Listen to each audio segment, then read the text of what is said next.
Wenn sie rausfinden würden, dass wir nicht allein sind. Wenn es ihnen jemand zeigen, es beweisen würde. Würde ihnen das Angst machen? Guten Morgen, Kansas City. Was erwartet uns heute? Lassen Sie uns... Heute ist...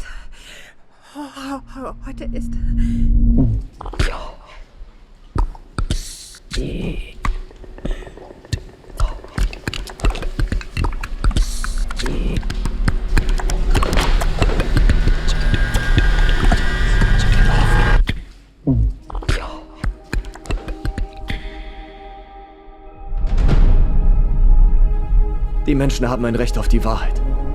Sie gehört allen 7 Milliarden Menschen. Was ist los? Du würdest mir nicht glauben, wenn ich's dir sage. Deshalb zeige ich's dir. Was wirst du tun? Ich enthülle es. Vor der ganzen Welt.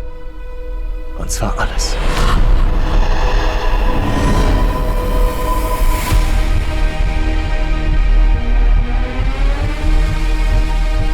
Die Menschen stellen Fragen, stoßen auf Unbekanntes. Sie kommen! Sie kommen! Sie verlangen nach der Wahrheit.